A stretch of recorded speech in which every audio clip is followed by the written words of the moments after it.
Hey everyone, welcome back. Today we're diving into one of the most emotionally charged issues in Nathan Summers' recent run, Cable, Love and Chrome, issue number 4. This issue hits different, delivering a gut punch of a story about love, time travel, and the cruel irony of fate. We're going to break down how Cable's desperate attempt to save the woman he loves becomes the very thing that creates his greatest enemy. Let's get into it. Our story begins at its most devastating moment. Cable bursting into a medical bay, carrying the limp body of Commander Avery Ryder, a woman who clearly means everything to him. The doctor is frantically working, but it's obvious he's fighting a losing battle. Vitals dropping, multiple blaster wounds, the doctor shouts, already performing chest compressions. Cable's AI companion Belle tries to comfort him. I know you blame yourself for what happened to Avery, but I promise you, this isn't your fault. But Cable isn't listening to reason. With Avery slipping away, he makes a decision that will set the entire paradox in motion. Run diagnostics on the translocator hardware, he demands. Belle hesitates. Operational at 97%, but you aren't seriously considering. That's enough for me, Cable cuts her off with absolute determination in his voice. Time slide by 1. We either bring Avery back or we don't come back at all. It's a moment that reminds me of that classic scene from Terminator, where Kyle Reese says, I came across time for you, Sarah. Except Cable's not just crossing time, he's about to break it completely. As Cable makes the jump, we get crucial context. Recently, he'd stopped a villain named Cicada from committing mass murder, but the time jump complicated his virus. That's how he found himself in Salvation Bay, an entire city of people infected by the techno-organic virus. Among them was Commander Avery Ryder, a tough-as-nails leader fighting to protect her people. It didn't take long for these two warriors to form a powerful connection. They were kindred spirits, both living on borrowed time due to the virus. But their story was cut short, and soldiers from the Prime Conclave attacked, and Avery was killed. But Cable refuses to accept this ending, and that's where our real story begins. Cable materializes on the battlefield where it all went wrong, finding Avery surrounded by 6 Conclave soldiers. 6 against 1, you Conclave fucks, Cable growls with a deadly smile. Here's where I even the odds. What follows is an intense battle sequence where Cable and Avery fight side by side. It seems like maybe this time, things will be different. They've defeated the immediate threats, and Avery is still standing. Cowboy, you're alright, she exclaims. But how? Cable reaches for her arm. You know me, Commander. Nothing comes between me and a pretty face. But right now, we need to evacuate before, and then it happens again. A shot rings out. A Conclave soldier who survived their initial assault gets one clean shot. Your sickness ends here, synth traitor, the soldier spits out. Avery's scream tears through the air, and through Cable's heart. Despite all his power, despite rewinding time itself, he's forced to watch her die again. Her final words cut deep. It's alright, cowboy. This was the deal, remember? Told you I wasn't dying in some hospital bed. She manages a weak smile that will haunt Cable forever. I only wish we had more time. Cable doesn't accept this outcome. He demands Belle send him back again, and again, and again. Belle, send me back again, Cable orders Belle. But boss, the risk of causing a paradox, Belle says.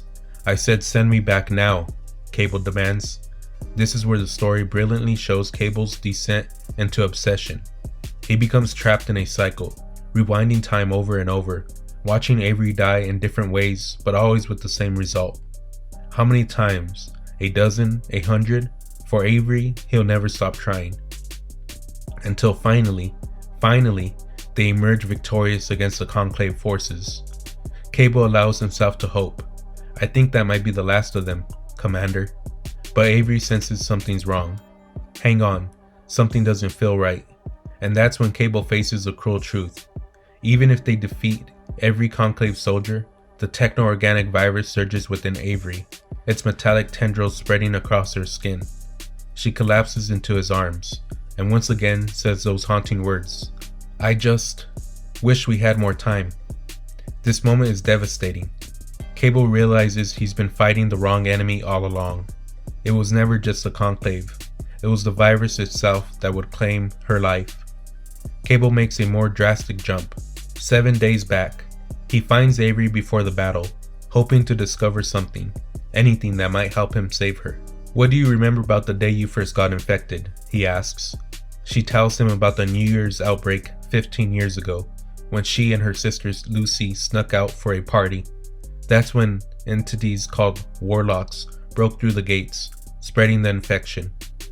Cable struggles with the morality of what he's considering, using his powers to change the past so drastically.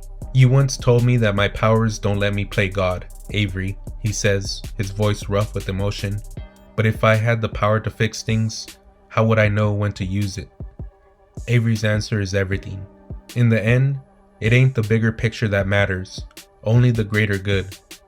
And with that, Cable makes his most dangerous decision yet. Cable jumps back 15 years to the night of the outbreak, determined to prevent Avery's infection altogether. Through neon-lit streets, he spots young Avery and her sister Lucy running from the pursuing warlocks. "Avery, grab your sister and get the hell out of here," Cable shouts.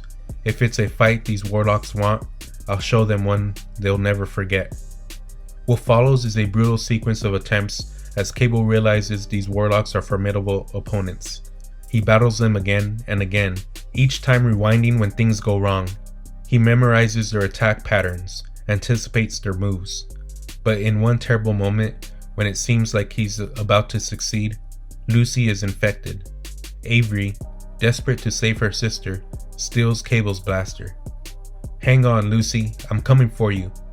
The shot rings out, and Avery falls.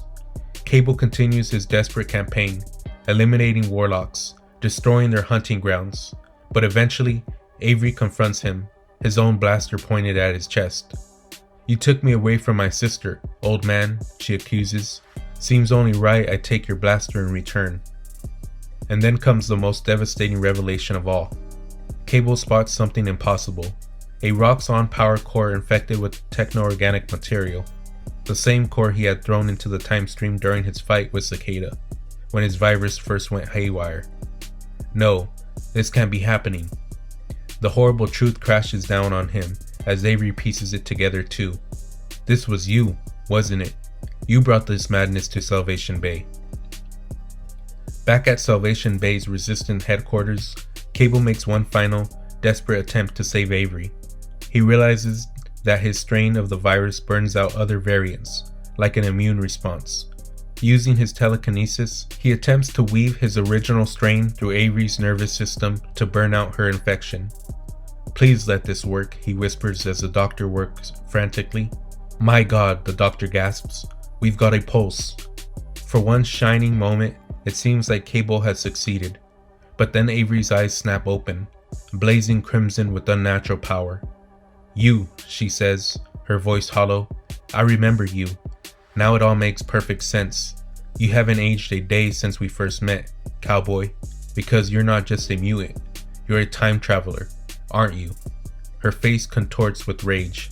"Everything that happened to me, to Lucy, to Salvation Bay, it was all because of you. And now you've turned me into this." As Cable watches in horror, Avery's form begins to shift, metal and flesh warping in impossible ways. The virus, combined with Cable's desperate attempt to save her, has created something new, something terrifying.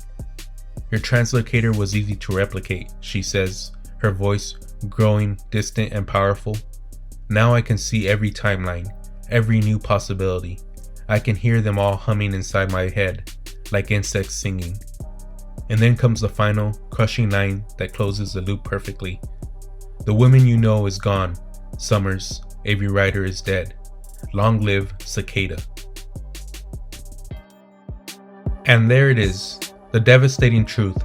Cable's desperate attempts to save Avery created Cicada, the very villain he was fighting at the beginning of our story. The techno-organic virus that infected Salvation Bay came from Cable himself, thrown back through time during his original battle with Cicada. It's a perfect predestination paradox.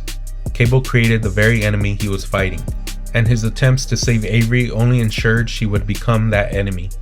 What makes this Cable story so powerful is how it uses time travel not just as a plot device, but as a metaphor for grief and obsession. Cable refuses to accept loss, and that refusal creates something far worse than the original tragedy. It reminds us that sometimes the most difficult lesson a hero can learn isn't how to win, it's how to accept that some battles simply can't be won. Some losses can't be undone, even with the power to manipulate time itself. This story also brilliantly explores the techno-organic virus as both Cable's curse and his weapon. The very thing that's killing him becomes both the tool he uses to try to save Avery and the catalyst that transforms her into Cicada. If there's one quote that sums up the entire tragic arc, it's when Avery says, "I only wish we had more time." Because in the end, that's what the story is about. The desperate desire for more time with someone we love, and how that desire can sometimes lead us to our darkest moments.